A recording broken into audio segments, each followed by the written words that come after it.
हाथ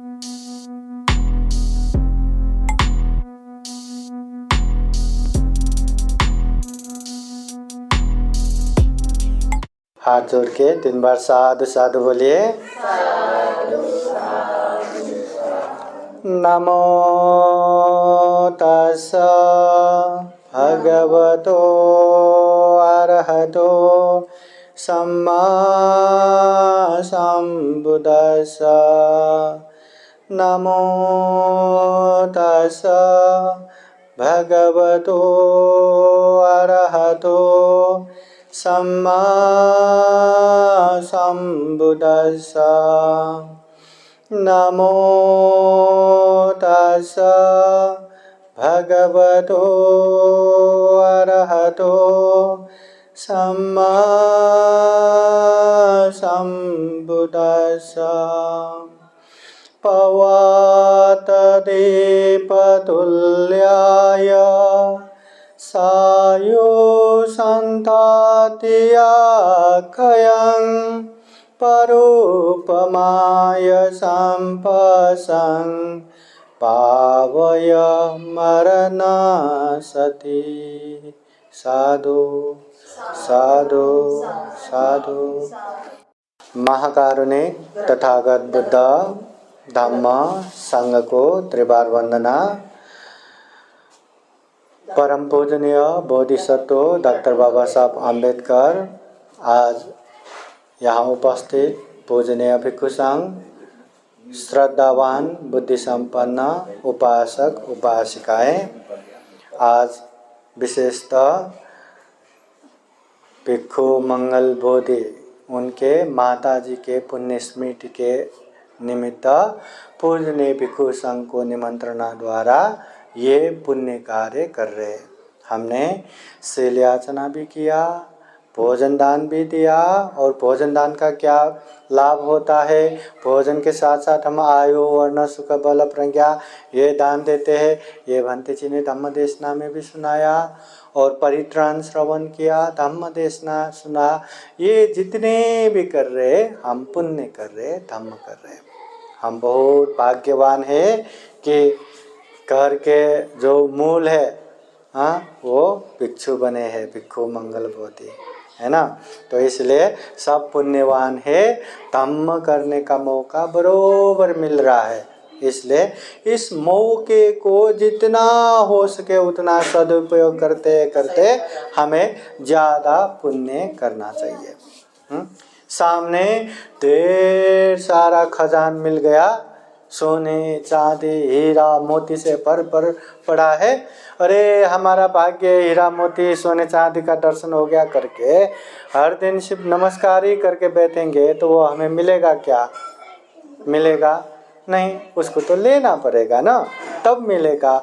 वैसे ही धम्म का मार्ग मिल गया, जीवन सुख शांतमय बनाने का रास्ता मिल गया, बुद्ध के मार्ग मिल गया। बाबा साहब ने इतना मेहनत करके धम्म दीक्षा दे के गए। आज हमारे घर में भिक्षु मंगल बोधि प्रवचित जीवन बिताते हैं। इतना मतलब रास्ता मिल गया, मौका मिल गया। अभी मौका मिल गया, जितना करेंगे उतना ही पुण्य मिलेगा, जितना हम करेंगे उतना ही। आज पुण्य स्मृति दिन है, एक तरह से अनित्य को याद करने का दिन है, मरणानुस्मृति को याद करने का दिन है।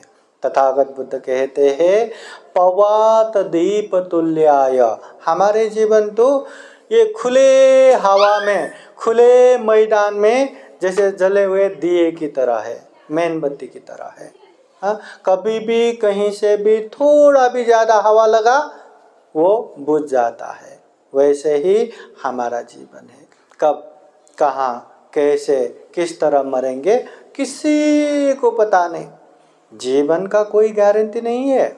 वो गारंटी लेके हम नहीं आए कि इतना ही हम जिएंगे।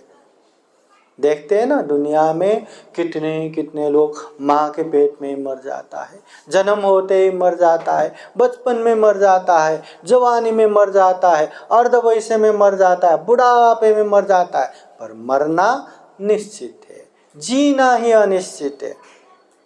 अगर कितना अच्छा होता ना कि हम इतना दिन तक या इतने साल तक ही जिएंगे, गारंटी पता चलता तो नहीं चाहिए 100 साल, ठीक है 70 साल 60 साल या 50 साल, गारंटी इतना साल जिएंगे करके पता चलता तो हम अपना जीवन का एक शेड्यूल तालिका ही बना देता कि 10 साल तक हम खेल के खाएंगे, 20 साल तक पढ़ाई लिखाई करेंगे, 30 साल तक परिवार सुख भोगेंगे, 40 साल तक पैसा वैसा कमाएंगे और 40 से 50 साल जीवन के वो अंतिम समय मैं सिर्फ और सिर्फ धम्म करूँगा या पंते बन के जाऊँगा, माताजी बन के जाऊँगा, ध्यान करूँगा, दान करूँगा, शील पालन करूँगा, ऐसा कर सकते हैं।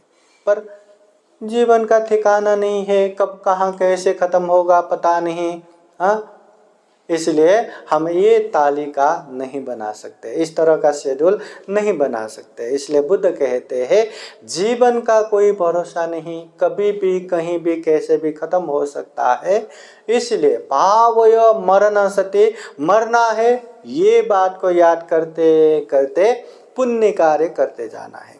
धम्म सुना, अच्छा लगा, वो अच्छा लगा तो पालन भी करना है।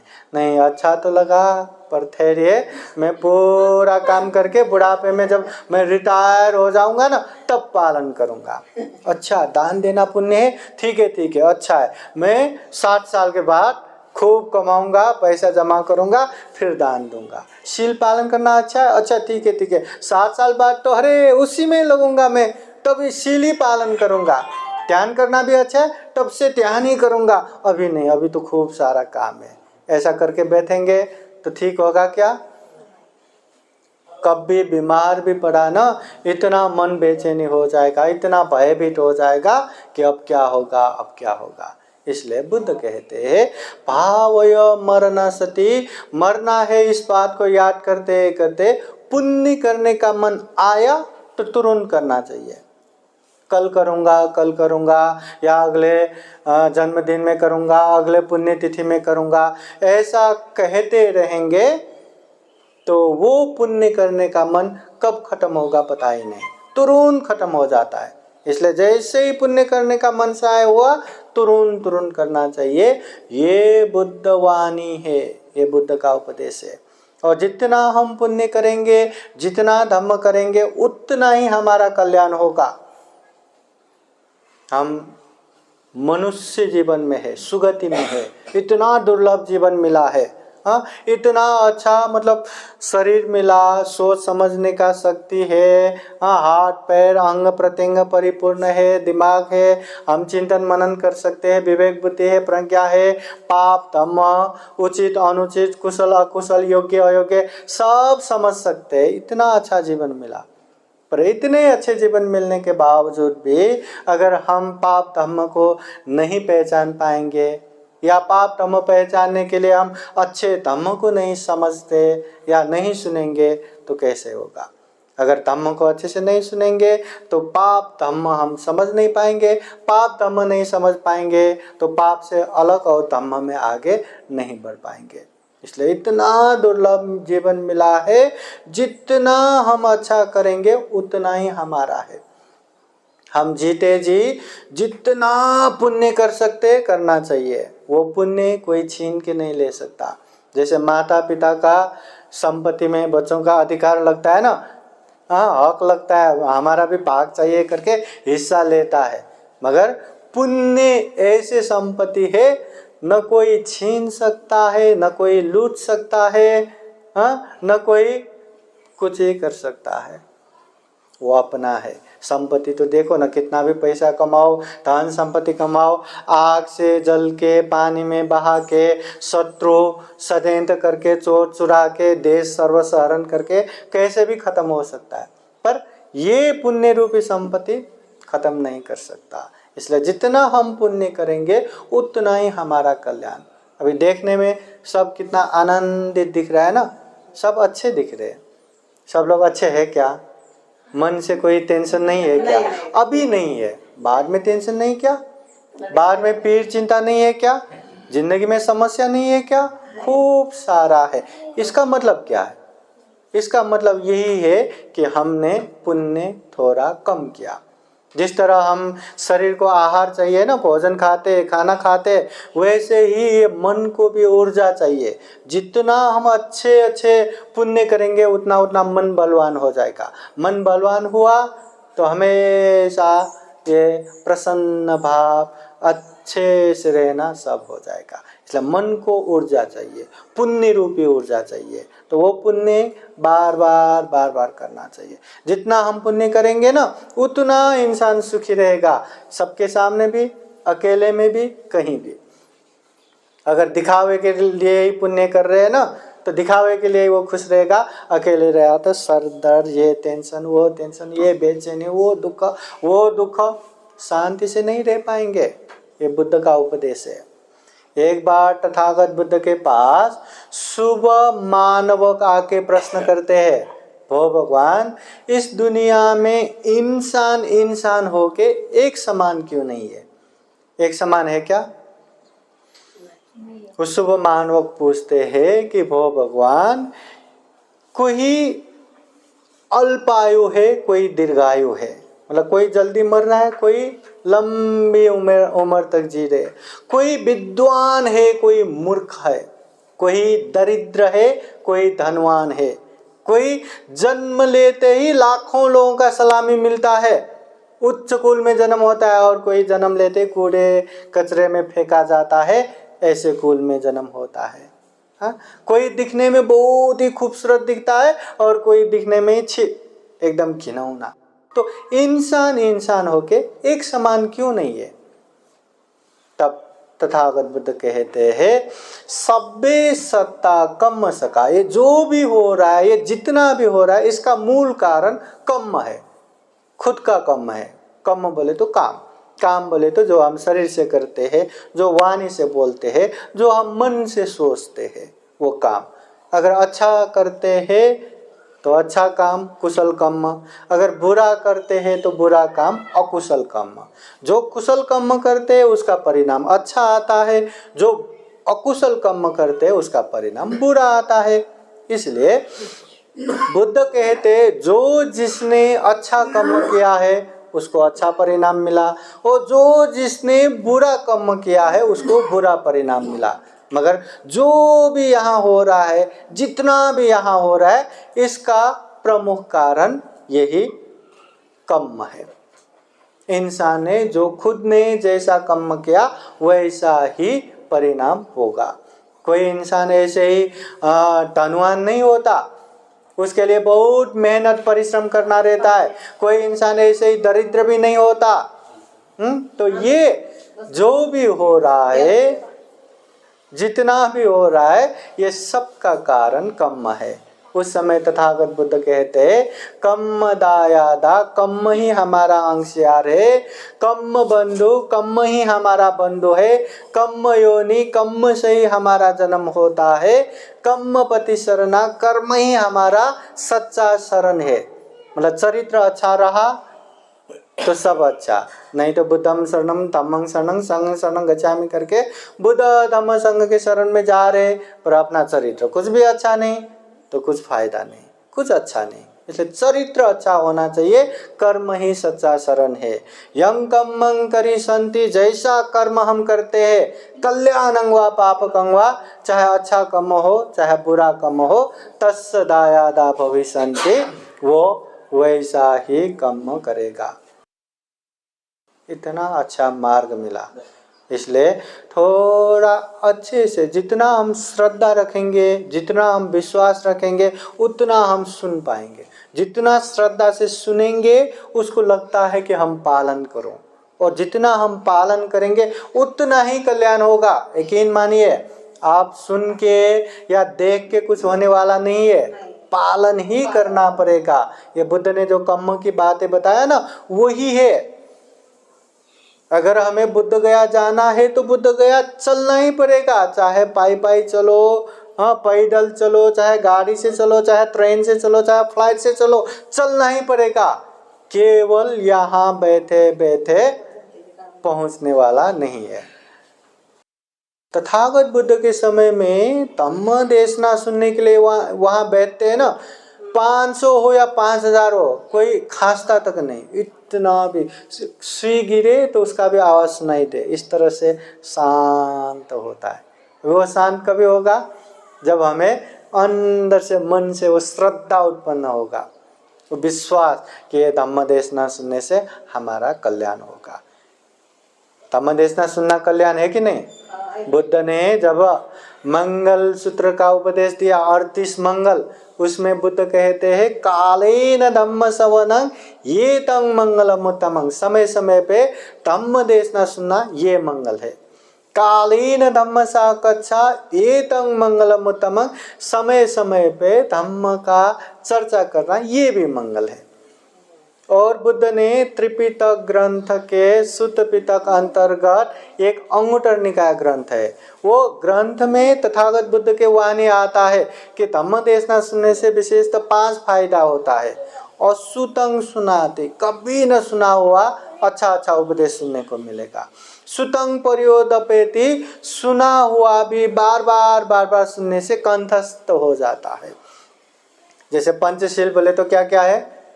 प्राण हिंसा नहीं करना, चोरी नहीं करना, व्यभिचार नहीं करना, झूठ नहीं बोलना, नशा पदार्थ नहीं सेवन करना, है ना। कभी कभी सुनने से ये है कि वो है, हो जाता है ना, बार बार सुनने से कंठस्थ हो जाता है। हाँ? कंखंग वितरती, मन में जो शंका उपशंका आता है ना कि ये करूं या वो करूं, ऐसा करूं या वैसा करूं, ये है कि वो है, ऐसा है कि वैसा है, ये करूं तो धम्म, वो करूं तो धम्म, जो शंका उपशंका आता है ये भी निवारण होता है कि धम्म यही है, पाप यही है। दिथिंग उजुंग करोती, मन के जो मिथ्या दृष्टि है वो भी खत्म हो जाता है, गलत धारणा, पाप को धम्म, धम्म को पाप समझना, अच्छे करने से अच्छा होगा, बुरे करने से बुरा होगा, ये समझने का जो ज्ञान है वो खत्म होना, मिथ्या दृष्टि, वो मिथ्या दृष्टि भी ये धम्म देशना से दूर हो जाता है। चित्तमस पसीदति, अच्छे जगह पे श्रद्धा उत्पन्न होके मन प्रसन्न होता है, मन में एकदम मतलब सुखानुभूति होता है, आनंद महसूस होता है, शारीरिक मानसिक रूप से भी आनंदित प्रीति अनुभव होता है। ये धम्म देशना सुनने का 5 फायदा। यही फायदे की वजह से अनाथ पिंडिक महाजन ने बुद्ध का उपदेश सुना, ज्ञान प्राप्त किया, श्रद्धा चित्त उत्पन्न हुआ, सोने के सिक्का बिछा के, सोने के असर पे बिछा के जमीन खरीद के दान दिया। विशाखा माँ उपासिका को ज्ञान प्राप्त हुआ, धम्म देशना सुन के श्रद्धा उत्पन्न हुआ। उसके पिताजी ने शादी के समय में, उन समय में 9 करोड़ मूल्य का एक गहना बना के दिया था, वही बुद्ध शासन में त्याग करके दान दे के उन समय में 27 करोड़ धन खर्चा करके पूर्वाराम विहार दान दिया। ऐसे ढेर सारे लोग हैं जो ऐसे उपदेश सुन के ज्ञान प्राप्त करके कोई भिक्षु बने, भिक्षुनी बने, कोई उपासक उपासिका बन के रहे, किसी ने मार्ग फल श्रोतापति, सकेटागामी, अनागामी, और कोई तो दुख मुक्त अरहत भी प्राप्त हो गए। इसलिए सबसे पहले धम्म देशना सुनना ये मंगल है। बुद्ध ने धम्म को 3 तह में उपदेश दिया, परियेति, प्रतिपत्ति, प्रतिवेद। परियेति बोले तो धम्म को अच्छे से सुनना, जानना, पहले जानना जरूरी है ना, जानेंगे नहीं तो क्या करेंगे। फिर उसके बाद प्रतिपत्ति, जो धम्म को जानते हैं उसे अभ्यास भी करना है, पालन भी करना है। ये बनते लोगों ने आप लोगों को सिखाया कि पानाति पाता हुए न बने, प्राणी हिंसा नहीं करना। हाँ, मला माहिती आहे ना, जानता हूँ मैं, नहीं मारना, पर मुंगी आए उसको भी मार रहा है, मच्छर आए इलेक्ट्रिक बैट से चार मार रहा है, हर जगह मार रहा है, हो गया क्या? माहिती आहे ना, मारायचे नहीं, हो गया क्या?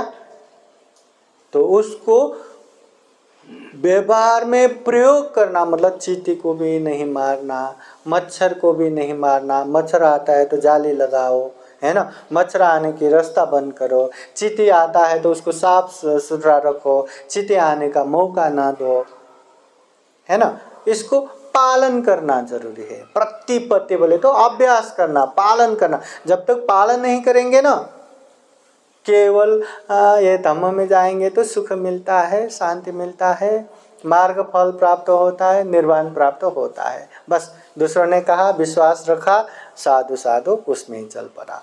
बुद्ध का धम्म ऐसा नहीं। बुद्ध का धम्म शांत दृष्टि के, ये कोई भी देख सकता है, कोई भी अनुभव कर सकता है। जो धम्म को पालन करेगा उसको सुख मिलना ही है, शांति मिलना ही है। जो धम्म में आगे बढ़ेगा उसको ये मार्ग फल प्राप्त होना ही है, दुख मुक्त निर्वाण प्राप्त होना ही है। केवल बुद्ध को ही मिलने वाला ये धम्म नहीं है, केवल सारिपुत्र मौदगल्यायन भिक्षुओं को ही मिलने वाला ये धर्म नहीं है, हर किसी को मिलेगा, बस चलना चाहिए। ये बुद्ध गया जो है ना, वो केवल क्या वहीं के लोगों को देखने के लिए है क्या? जो भी वहाँ चलता है, जो भी वहाँ पहुँचता है, सब लोग देख सकते हैं। ऐसे ये धम्म भी सब लोग अनुभव कर सकते हैं, पर अनुभव करने के लिए अभ्यास करना जरूरी है, पालन करना जरूरी है। इसलिए बुद्ध ने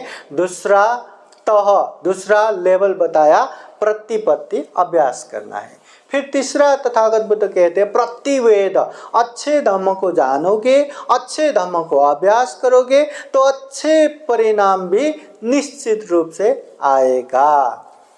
जीवन में सुख शांति भी मिलेगा, मार्ग फल भी प्राप्त होगा, श्रोतापति सकिडागामी अनागामी अरहत दुख मुक्त भी होगा। तो उसके लिए क्या करना है? सबसे पहले जानना है, फिर उसके बाद पालन करना है, फिर उसके बाद अच्छा परिणाम प्राप्त होगा। अभी इसका मतलब ये भी नहीं कि हमें बुद्ध ने जितना भी धम्म दिया सबके सभी जानना है, सबके सभी देखना है, सबके सब अध्ययन करना है, ऐसा नहीं।